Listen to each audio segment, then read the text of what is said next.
Boa noite, pessoal. Boa noite. Boa noite. Bem, então eu vou, na aula de hoje, concluir essa discussão sobre os modos de representação dos números, né? A gente viu na terça-feira as diferentes bases usadas na representação de números reais, especialmente a base 10 e a base 2. Vimos como fazer a mudança de uma representação de uma base para outra, números inteiros, números fracionários, né? Eu apresentei o algoritmo de cada mudança e alguns exemplos, e mostrei também que em alguns casos, né, mesmo que um número tenha representação finita na base 10, ele pode não ter representação finita na base 2, e isso é a origem de pequenas diferenças, né, porque a gente tem que fazer uma aproximação, já que no computador, na calculadora, os números são representados como a quantidade finita de bits ou algarismos, né? E isso introduz naturalmente a ideia de aproximação, uma vez que não é possível trabalhar com uma quantidade infinita de casas decimais quando a gente faz cálculos, seja numa calculadora, seja no computador, né? Isso é independente do dispositivo. Então, eu vou apresentar para vocês na aula de hoje uma discussão sobre o sistema de representação chamados sistemas de ponto flutuante, que são modelos teóricos de como funcionam como é que são as regras, né, de representação dos números, e na maior parte dos livros se usa então essa terminologia, né, sistema de ponto flutuante, porque essa expressão ela vem do inglês, né, floating point system, e lá nos países de língua inglesa geralmente é usado um ponto, né, para separar a parte inteira dos números da parte decimal. No Brasil, né, a gente usa, de acordo com as normas técnicas, a vírgula, né, mas ainda assim nos livros, né, de cálculo numérico, de nível de graduação, a maior parte dos autores utiliza essa nomenclatura sistemas de ponto flutuante, né, do que seria, e o que seria mais apropriado, de acordo com as normas técnicas, seria o sistema de vírgula flutuante, mas eu acho que talvez tenha se criado essa tradição e ficou, né? Então, se usa a terminologia sistema de ponto flutuante. Então, eu vou apresentar para vocês o sistema de ponto flutuante. Eles mesclam, digamos assim, alguns conceitos do sistema posicional de representação dos números, né, seja na base 10, seja na base 2 ou qualquer outra base, com alguns outros requisitos, né, e então, juntando tudo, né, eles permitem representar um subconjunto dos números reais, né, dependendo da arquitetura da máquina em questão, será um subconjunto maior do que outros, né? Tem calculadoras, por exemplo, que têm mais limitações do que certos processadores, né?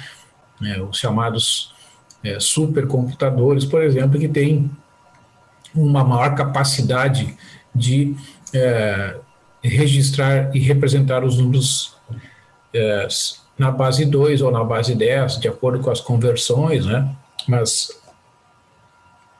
de todo modo, em qualquer caso, é um subconjunto dos números reais, né? Os números reais, eles têm a característica de serem um conjunto ilimitado inferiormente, né? Os números vêm lá do menos infinito, variam continuamente, passam ali pelo zero, né? Vão para os positivos e vão para mais infinito, né? Então, não tem limite inferior e não tem limite superior, certo?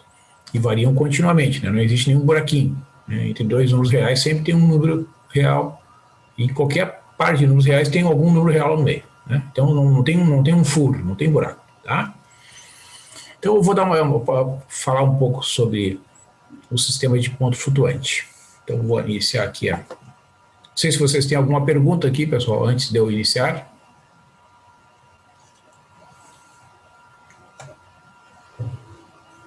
Muito bem.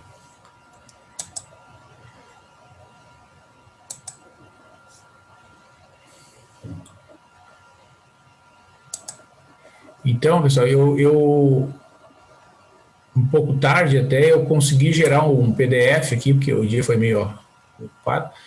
Eu gerei o PDF desse arquivo, está disponível lá no Moodle. Eu postei há pouco tempo.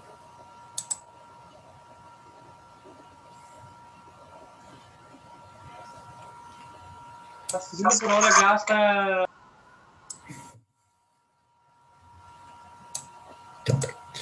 Então, pessoal, os sistemas de pontos flutuantes são modelos, né, de representação dos números reais que são usados nos computadores e máquinas de calcular. Então, nesses dispositivos, os números representados obedecem a certas restrições, o que implica que os números representados nas máquinas formam um subconjunto dos números reais, né, como eu comentei ali antes. Então, quais são as normas, né, as orientações que devem ser observadas nesse tipo de sistema? Então, todo número é representado nesse formato aqui, ó. Ele pode ser positivo ou negativo, né? Então, eu vou chamar o número genericamente de R, tá? Então, R vai ser mais ou menos, aí vai ter a parte fracionária, que é chamada de mantissa, também por alguns autores, mas é a parte fracionária, é um número entre 0 e 1, né? Então, vai ser 0,d1, d2, dn, né? São n posições aqui, multiplicado pelo beta elevado na e, né? Onde o beta é a base do sistema. Então, nós vimos na aula anterior, né, na aula de terça-feira, que a base geralmente é a base 10 ou a base 2. Né? Se for a base 10, os símbolos vão de 0 a 9, né, os algarismos. E se a base for 2, os símbolos são de 0 até 1. Os algarismos usados na base 2 são os zeros e uns. Tá? Então, esses dígitos que aparecem aqui, ó, após a vírgula, eles serão zeros e uns, por exemplo, se a base for 2. Mas o D1, ele é diferente de 0, porque geralmente existe uma padronização que chama-se de número normalizado, em que a primeira casa após a vírgula, aqui na parte fracionária, é diferente de 0. Tá? Isso é para evitar que a gente tenha 0,0005. Né? Se eu posso trabalhar com aqueles zeros ali, eliminando na representação e trabalhando com a potência aqui, fazendo um ajuste quando necessário. Tá? Então, o primeiro dígito vai ser diferente de 0. Né? O N é o número de dígitos da mantissa, certo? E isso varia, então, de acordo com as características da arquitetura, né, daquele sistema. Então, quanto maior for o número de dígitos, a gente vai dizer que é uma precisão maior. Então, se digamos, um computador tem, vou usar um termo aqui bem simples, né, 16 dígitos na mantissa, comparado com um que tem 32, o que tem 32 a gente diz que tem uma maior precisão. Né? Então, precisão é o número de dígitos que aparecem na mantissa, que é o N.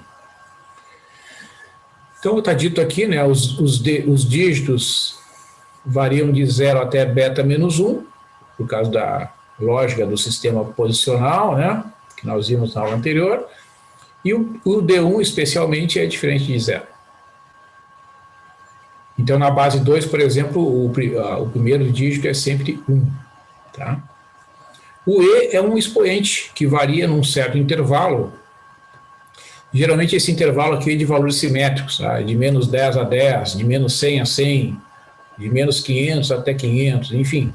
Esses números geralmente eles são simétricos. Então, nos computadores, por exemplo, geralmente eles variam entre potências de 2 mais 1, né? Vai de menos 127 até 127. Tá? De menos 256 até 256, né? Mais 1. Tá? Tem um pequeno deslocamento ali, isso tem por razões técnicas. Geralmente, né, você pode observar, como se vocês comprarem um computador, se vocês têm um computador em casa, se você observar as características, né, geralmente está dito lá, é um modelo tal, 32 bits, ou então 64 bits. Né? Isso é o número de algarismos que aparecem na mantissa. Tá? Aproximadamente é isso que acontece. Então, no caso de 32 bits, são 32 posições.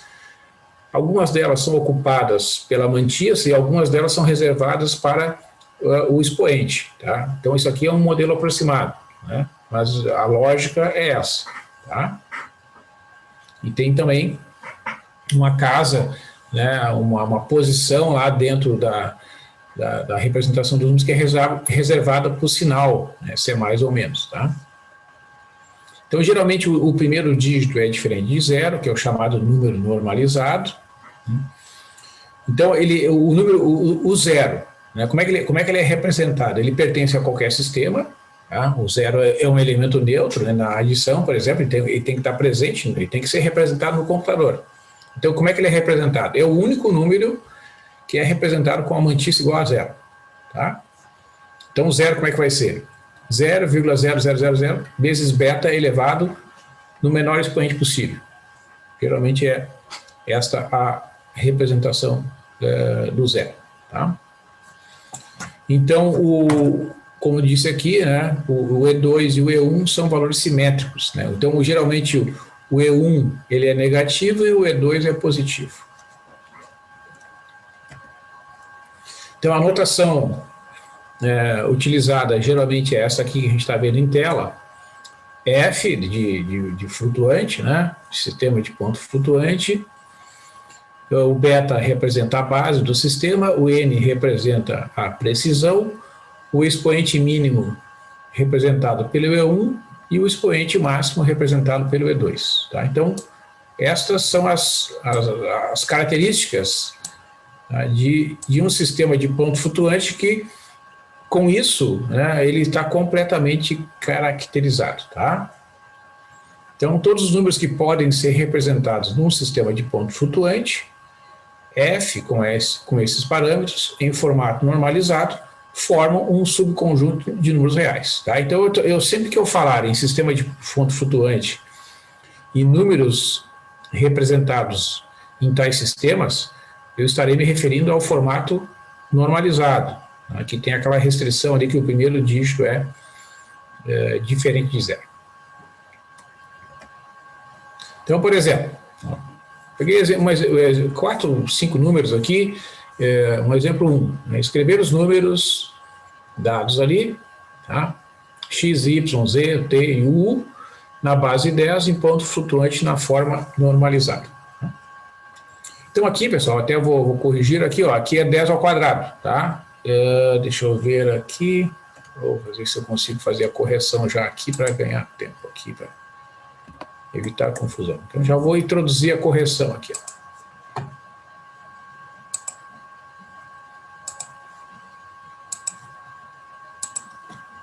Pronto. Aí já fica melhor. Já está corrigido. Então, feita a correção,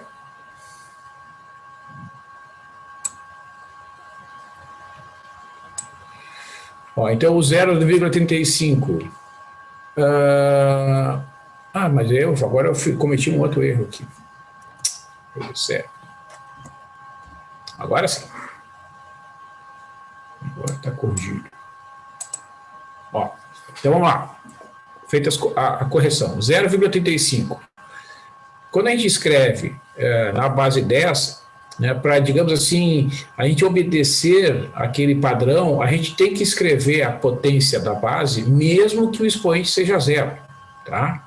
Então, o 0,35, quando eu quero escrevê-lo com um número de ponto flutuante normalizado no sistema de base 10, eu tenho que escrever dessa forma aqui, 0,35 vezes 10 elevado a zero. Ok? Então está corrigido ali o erro. O Y, aqui faltou o sinal de igual. Oxa, é verdade. Oxa. Vamos lá. Agora sim. Ó, corrigido ali. Menos 5,172. Então, este número, no formato normalizado, será menos 0,5172 vezes 10 elevado a 1. Então, eu uso essa potência de 10 aqui nesse segundo exemplo, que é o valor do y, para colocar a vírgula na posição que é definida pelo sistema de ponto fluente normalizado, né? É 0, certo? Então, o que eu preciso para compensar, né, o fato de aqui, ó, a vírgula caminhou para a esquerda, né? O número é menos 5,1. Então, para eu compensar que a vírgula que estava aqui após o 5 caminhou para a esquerda, eu multiplico por 10 elevado a 1, né? Então ocorre a igualdade entre aquelas duas quantidades ali. Então, neste formato aqui, ó, que aparece do lado direito, né, o número está em um formato normalizado, como requer ali a definição. Ó, esse exemplo do Z, ele é um exemplo mais ilustrativo ainda. Olha só, o Z, né, no exemplo aqui, ó, é 0,0003. Então, isso que eu disse para vocês, ó, esses zeros aqui, eles, de certa forma, eles são desnecessários, pessoal. Eles são, digamos assim, um desperdício. É por isso que a representação tem aquele formato ali, né, porque aí tu evita esse tipo de situação. O que tu faz? Tu coloca o 0,3, né, então o 3 que está aqui na quarta casa decimal passa a ser o dígito que está na primeira casa, e para compensar, né, para registrar que na verdade é este número aqui, tu multiplica por 10 a menos 3. Então tu mantém a igualdade, certo? E essa representação aqui, ó, por questões operacionais, né, e de transmissão de dados, ela é mais econômica, tá? É interessante isso. A constante t aqui, que é menos 0,0057, né? Então, a mesma coisa que o exemplo anterior, ó. Esses dois zeros, eles são eliminados, eu escrevo, então, no formato normalizado, menos 0,57 e multiplico por 10 a menos 2 para fazer constar ali a presença, né, daqueles dois coeficientes iguais a zero. Tá? Então, ocorre a igualdade, né? Essas duas representações são iguais, sendo que essa da direita é a representação no formato normalizado. Tá? E aqui, ó, aqui de novo ocorreu isso aqui ocorre às vezes, pessoal, eu não me dou conta, eu vejo e corrijo. Ó, vou corrigir aqui que é uma potência. Às vezes a gente acaba não percebendo ali na edição. Opa. Corrigido aqui. Ó, tem um número que é o 5.391,3. Tá? Então, esse número, como está escrito aqui, ele não está no formato de número normalizado. Então, eu coloco 0,53913 e multiplico por 10 elevado na quarta potência. Ó, porque, vejam, quando eu multiplico esses dois números aqui, vai dar o 5.391,3, certo? Então, todos esses números que nós estamos vendo aqui, ó, né, que aparecem do lado direito das igualdades, né, do x, do y, do z, do t e do u, são as representações daqueles números lá na base 10 em ponto flutuante na forma normalizada. Bom, aí, pessoal, acontecem algumas situações que eu vou... Claro que aqui, vou mostrar primeiro um exemplo ilustrativo de uma situação para mostrar a ideia. Tá? Depois a gente trabalha com exemplos mais reais, digamos assim. Então, vamos pensar assim, ó, no exemplo 2, para representar num sistema de base 10, com 3 dígitos na mantissa e o expoente variando só de menos 2 até 2. Então, o valor mínimo do expoente é menos 2, o valor máximo do expoente é 2. E, no máximo, 3 dígitos na mantissa, tá? Então, é D1, D2, D3 no máximo, né? E a base é 10. Então, por exemplo, o 0,35, tá? quando a gente escreve no formato normalizado, aqui de novo deu o mesmo problema aqui. Eu não sei por que acontece, acho que às vezes na hora de salvar aqui, pessoal, acontece algumas distorções aqui. Vamos escrever então. Ó. Aqui mesma coisa. Então deixa eu corrigir aqui, depois eu comento.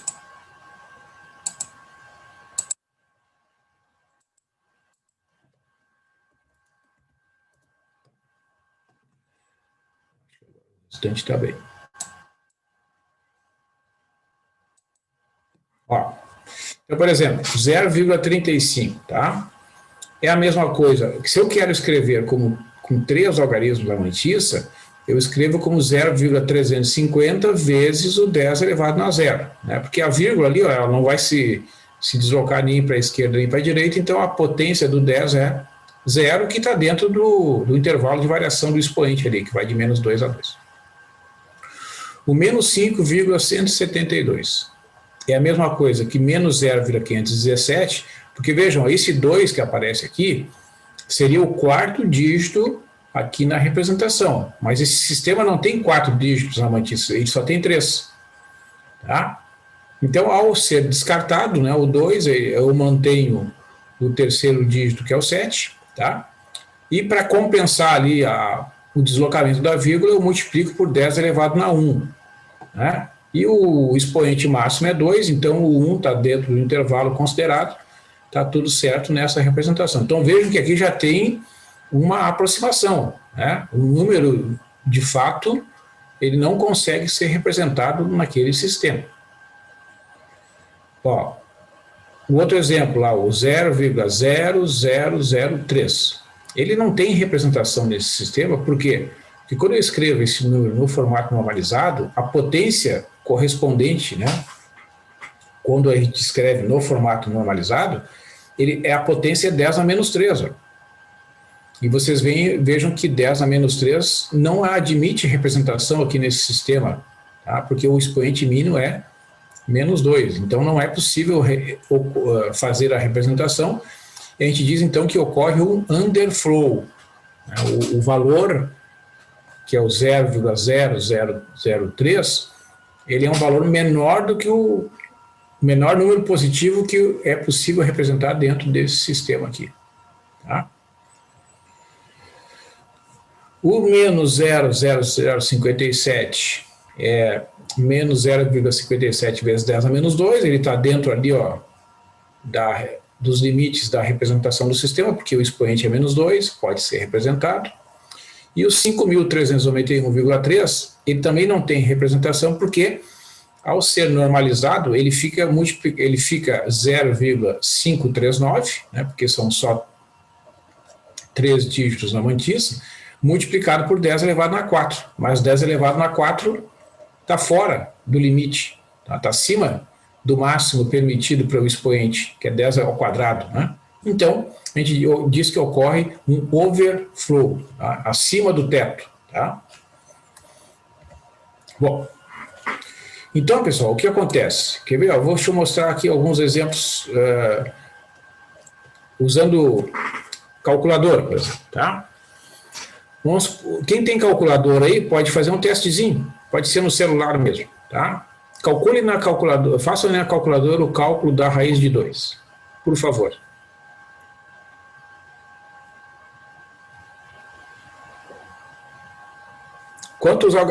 Contem aí, por favor, na calculadora que vocês estão usando em mãos, pode ser o celular mesmo, não tem problema.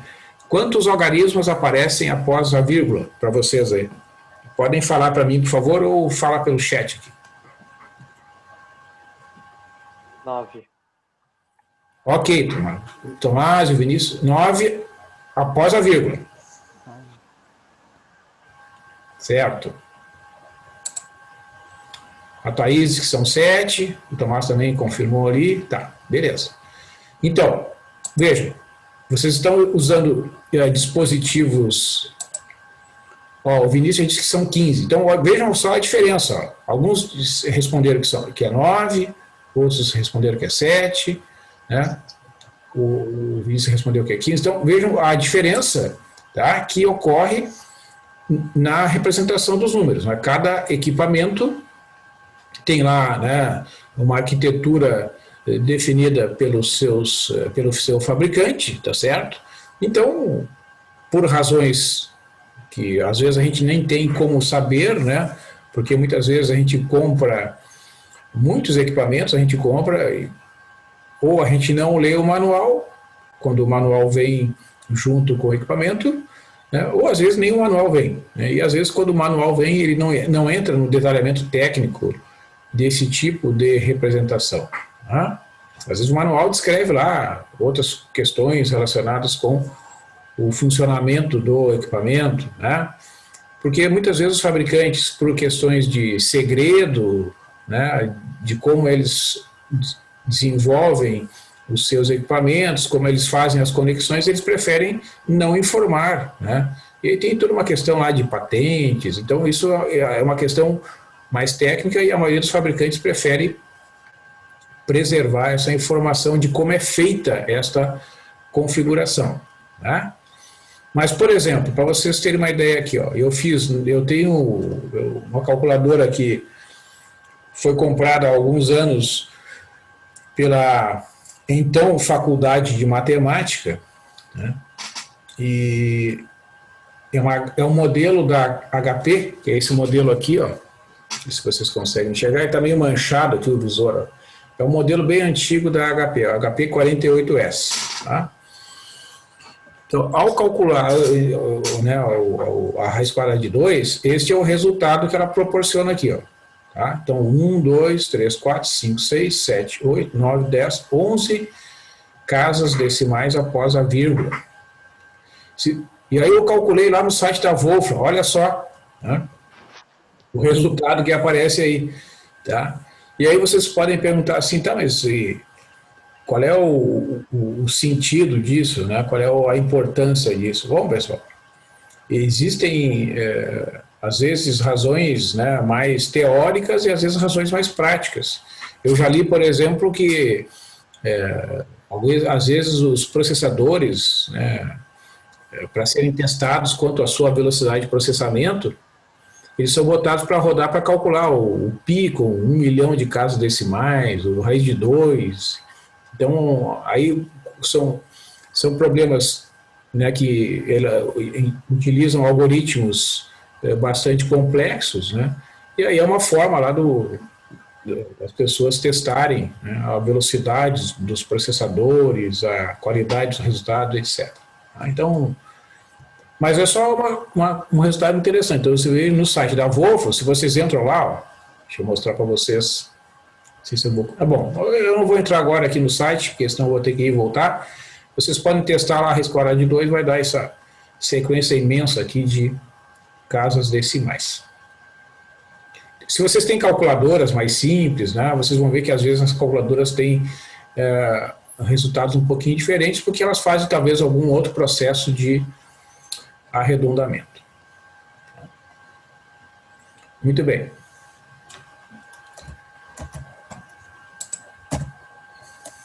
Então, olha só, pessoal, vamos fazer um teste. Vamos fazer um testezinho na calculadora de vocês aí, tá? Estão com a calculadora de mãos aí? Então, eu peço para vocês fazerem esse teste aqui, ó. Digitem lá o 10 elevado a 20, tá? Vamos fazer um teste agora aí. Todos com a calculadora em mãos, pode ser no celular mesmo. Façam lá o seguinte. Entra lá com 10 elevado a 20 e faz sucessivamente esse resultado elevado ao quadrado. Vejam o que acontece aí.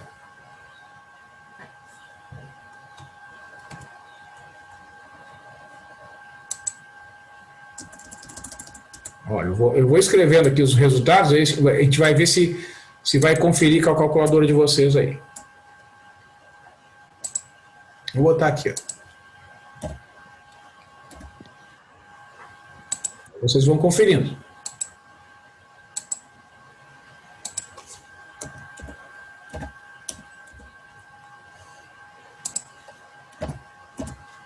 Aqui, acho que todos vão obter os resultados de acordo com o que vai aparecer aqui na tela.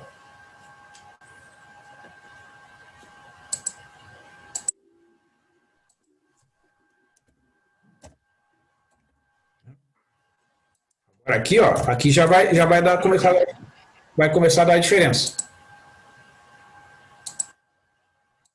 Ó, vejam, quando a gente faz 10 elevado a 20 ao quadrado, pelas regras da potenciação, a gente tem que multiplicar os expoentes, 20 vezes 2 dá 10 elevado a 40, certo?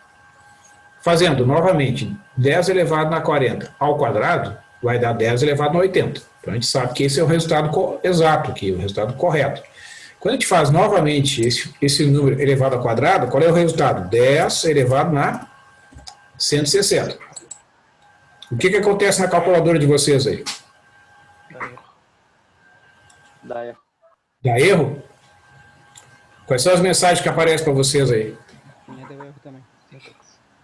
E como é que ela escreve esse erro? Match error. É um símbolo aquele é o C virado assim? Só Não, match eu error. escrevendo no chat ali. Aparece match error. Ah, tá. Tá escrito assim por extenso. Sim. Aham. Certo. Muito bem. Então o que acontece? Tá, e com todos que testaram aí foi do 10 da 80 para o 10 na 160? Sim. Ou teve alguém que conseguiu achar o 10 na 160 aí? Tá. Então o que acontece nesse momento aqui, pessoal? A calculadora, como eu disse para vocês, ela tem um expoente máximo, né, que é aquele...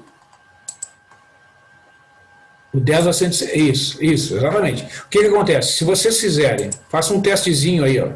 Vou fazer um teste aqui, ó. Façam um teste assim, ó. Vou botar um quarto exercício aqui. Tentem lá o seguinte, 10... Tentem esse resultado aqui. 10 elevado a 80 vezes o 10 elevado a 19. Quer ver? Ó? Vou botar aqui. Vou botar aqui 10 elevado a 19. Geralmente nas calculadoras até aí elas conseguem ir. Ó, isso aqui tem que dar, né, pelas regras da potenciação, ó, 10 a 99. Opa. Geralmente nas calculadoras funciona. Isso. É o E elevado a 99 que corresponde a 10 a 99, né? Muito bem. Então, até aí a calculadora vai. Se vocês pegarem agora o 10 a 99 e multiplicar por 10, deve dar a mensagem de erro. Então, peguem esse resultado aí e tentem multiplicar por 10 de novo. Vejam se dá o erro. A minha deu. Então isso significa que a potência máxima dessa calculadora é 10 na 99. Tá? Ela vai até o 10 na 99. Lembra aqui, ó, aquele exemplo ali do sistema. Ó. Vou botar aqui. Ó. Esse expoente máximo aqui, ó, que no exemplo era 2, lá na calculadora de vocês, por esse teste, é 10 na 99. Tá?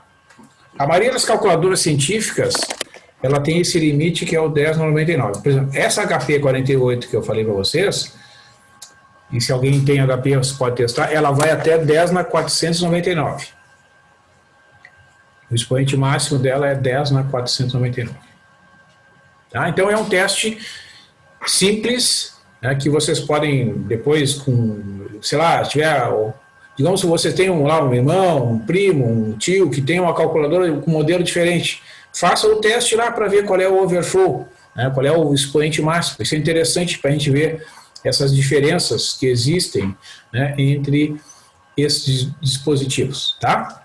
Então esse é o teste do overflow, tá? É o expoente máximo que a calculadora suporta. Isso quer dizer o seguinte, sempre que vocês fizerem nessas calculadoras alguma operação cujo resultado é uma potência de 10 maior que 10 na 99, ela não vai conseguir efetuar corretamente o cálculo, tá? Como a gente fez ali no teste.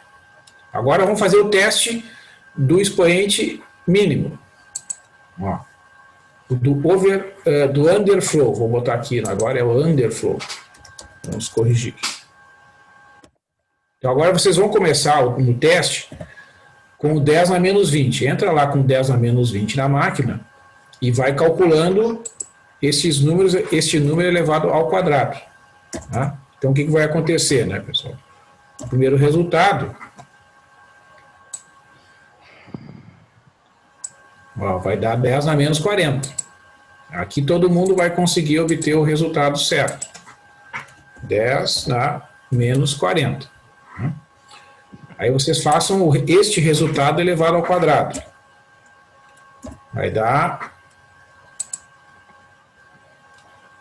Isso.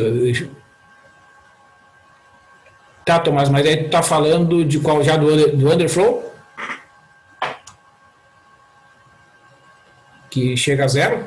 Ah, sim, sim. Lá pelas tantas vai dar zero. Aham. É isso mesmo. Deixa eu ver onde é que eu estava aqui. Aqui. Ó, então, vamos só desenvolver aqui. Ó. Se a gente usar as regras de potenciação, ó, dá 10 na menos 80. E aqui, ó, provavelmente na calculadora de vocês, já vai dar zero. Aconteceu isso aí? Quando passa do... Em vez de ser 10 a menos 160?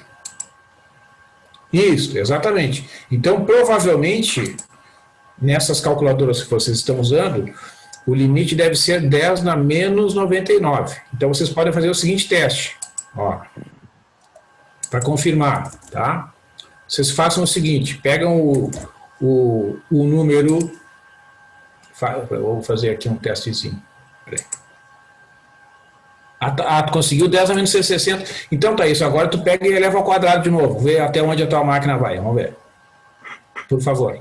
Vê se ela consegue chegar a 10 na menos 320. Tá. E deu esse resultado 10 na menos 320? Tá. Agora eleva ao quadrado de novo. Vamos ver.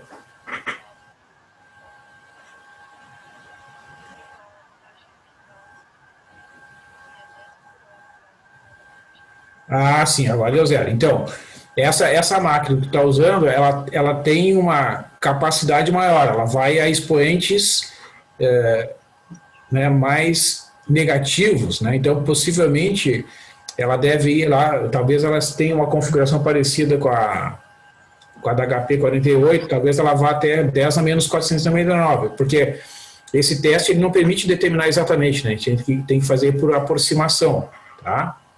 Quer ver? Isso.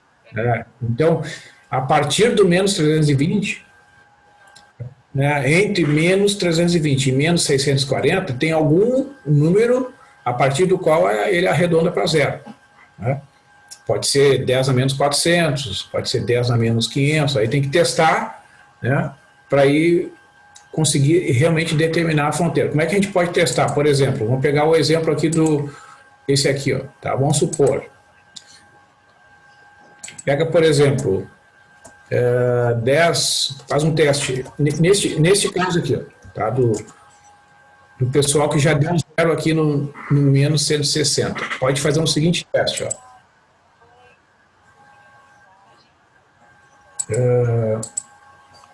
Pega o 10 no menos 80. Vamos pegar o 10 no menos 99. Geralmente é 10 no menos 99, né? Esse daqui. Aí multiplica, divide por 10 esse resultado aqui.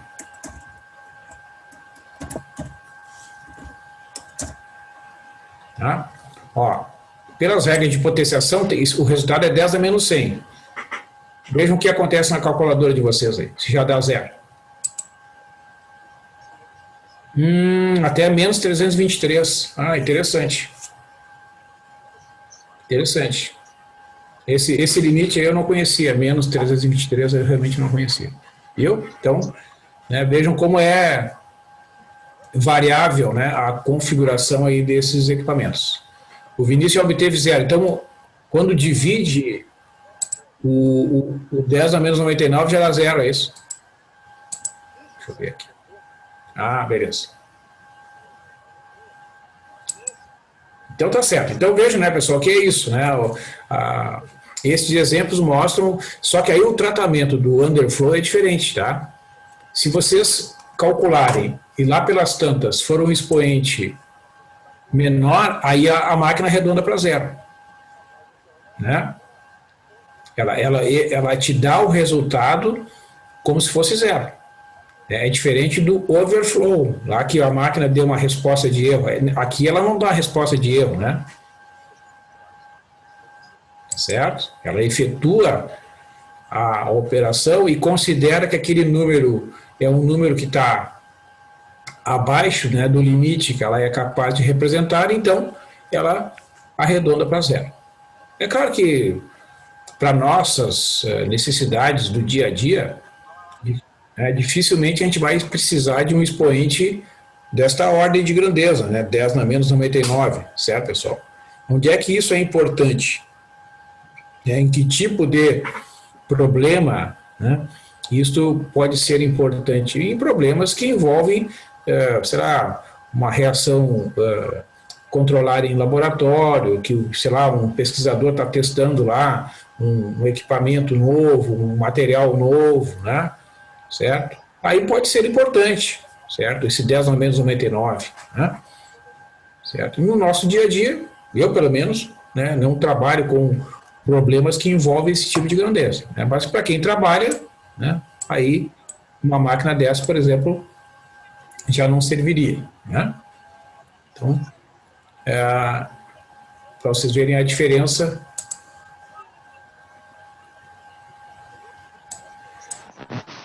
Aí tem uma questão que é o seguinte, de fato, eu não sei se vocês já usaram, né? Eu usei durante uma época um software que chama Maple, né? A PUC durante um tempo assinou, comprava a licença, então os professores durante um tempo usaram esse software. Depois a PUC desistiu de renovar a licença por questões de custo.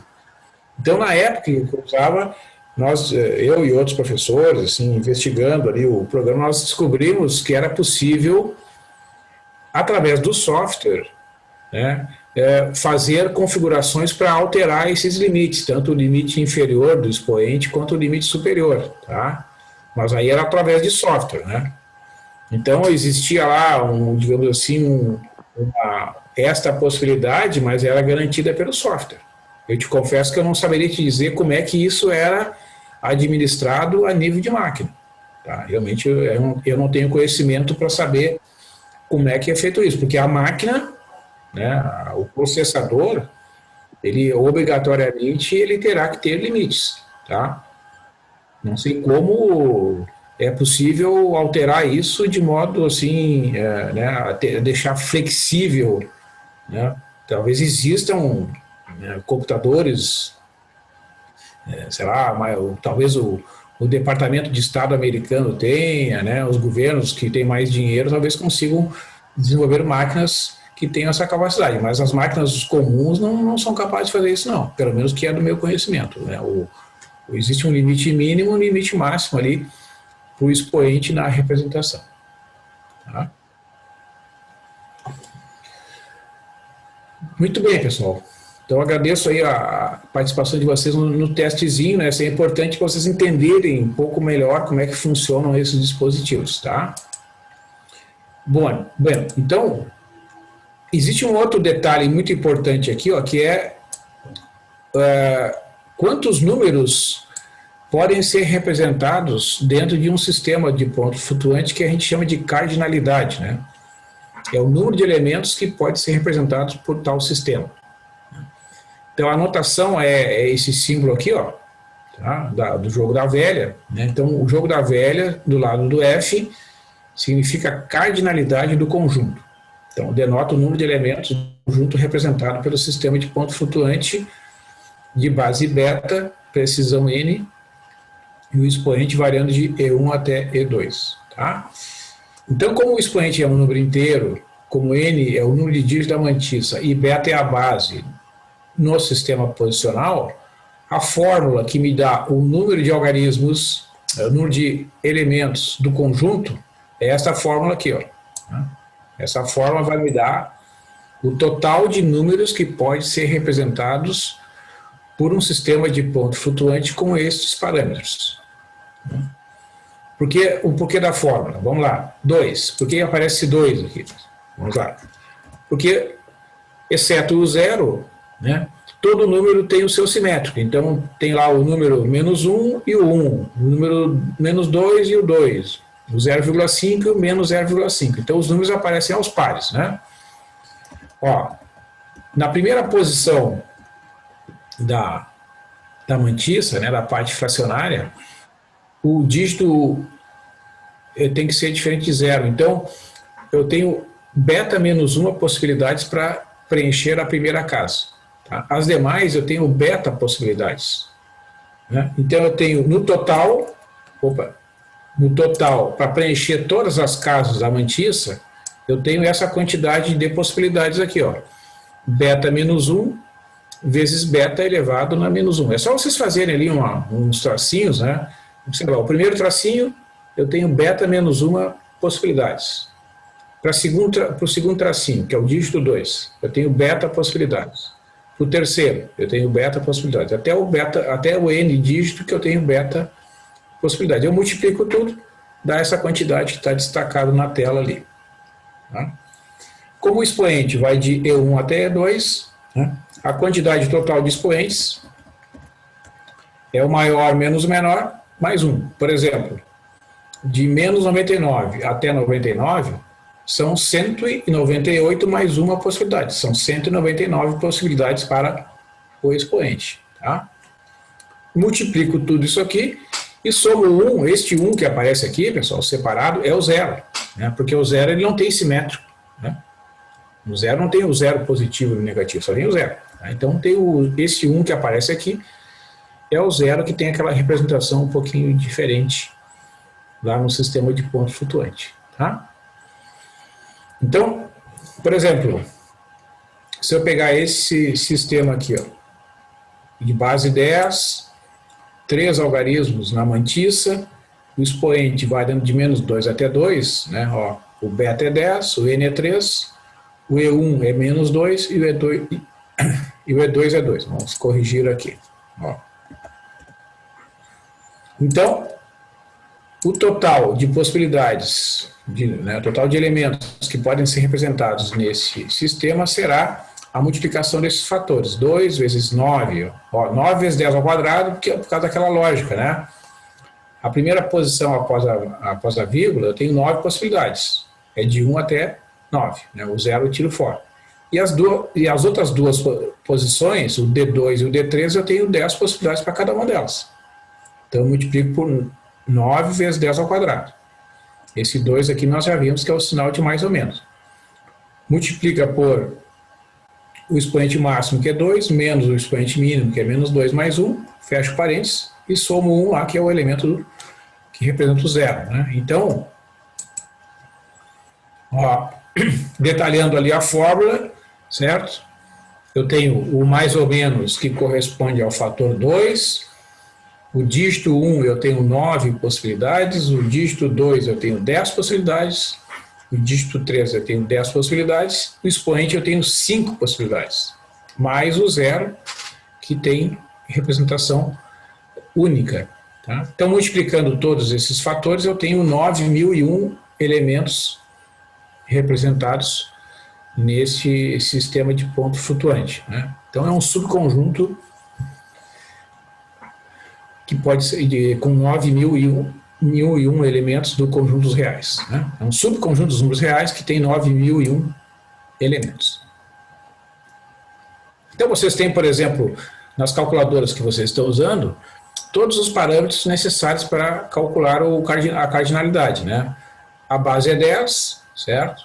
Alguns de vocês têm precisão 7, outros têm precisão 9. Então, o 9 é 7, o n é 7 em alguns casos, o n é 9 em outros casos. Né? E o expoente E1 é o menos 99 e o expoente E2 é mais 99. E os outros valores ali que vocês testaram. Então, vocês pegando esses parâmetros, vocês colocam nessa fórmula, vocês têm condições de calcular o número de elementos do conjunto representado por este sistema da máquina de vocês aí. Em geral, né, quanto maior é o intervalo de variação do expoente, e quanto maior é a precisão, maior é a cardinalidade do conjunto, né? Então, outro exemplo, né, pessoal? Para a gente trabalhar um pouco aquele conceito que nós trabalhamos na terça-feira. Calcular o menor número real que é representado pelo sistema F de base 2, 3 dígitos na mantissa, expoente mínimo menos 2 e expoente máximo 2. Então, qual é o menor número real? Qual é a lógica, pessoal, para eu descobrir o menor número real possível num sistema? Eu pego, bom, a base é 2, tá? Então, eu pego a menor mantissa possível, né? Lembra que a mantissa, ela tem aquela regra do primeiro dígito ser diferente de zero. Bom, na base 2, né? Ou é 0 é 1, então o dígito 1 vai ser 0, o dígito 1 vai ser 1, né? O primeiro dígito após a vírgula, que é o dígito 1, é igual a 1 e os demais são iguais a 0, né? Porque eu quero o menor possível, certo? E vou multiplicar pela base 2, elevado no menor expoente possível, né? Certo? Que eu obtenho esse resultado aqui, 1 meio mais 0 sobre 2 ao quadrado, mais 0 sobre 2 ao cubo, né, que é o desenvolvimento aqui da mantissa, ó, multiplicado por 10 a menos 2. Tá? Isso aqui vai dar 2 a menos 3, que é 1/8. Então, o menor número que esta máquina pode representar é o 0,125. Então, fazendo uma interpretação, né, para esta máquina, para esse sistema, tá? Qualquer resultado que der entre menos 1/8 e mais 1/8, a máquina vai responder como 0. Tá? Que foi aquele teste que nós fizemos ali, né? Do 10 a menos 99. Ok? Pessoal, vamos manter o microfone fechado, por favor, aí, tá? E o vovô Diego também? Tá bom, legal. Tá se divertindo, então. E o maior número, então, né, aí a lógica é simétrica, né, pessoal? Eu vou pegar a maior mantissa possível, certo? E vou multiplicar pela base elevado no maior expoente possível daquele sistema. Então, se a base é 2, né, eu pego uma mantissa e a precisão é 3, eu vou pegar uma mantissa formada com todos os algarismos iguais a 1, né, que é o maior possível, tá certo? E vou multiplicar pelo maior expoente possível, que é 2 ao quadrado. Tá? Então, fazendo as contas, eu chego à conclusão que o maior número que pode ser representado nesse sistema de base 2, 3 algarismos à mantissa,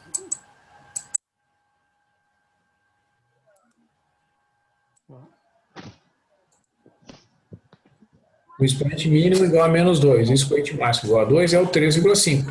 Tá? Então, nesta máquina, qualquer resultado inferior a menos 3,5 e superior a 3,5 seria um overflow. Tá? Porque o 3,5 representa o valor máximo. Como que é representado? Né? Como sempre o simétrico, né? Essa máquina aqui, ela pode representar o menos 3,5 e o 3,5. Né? E alguns números entre os dois, certo?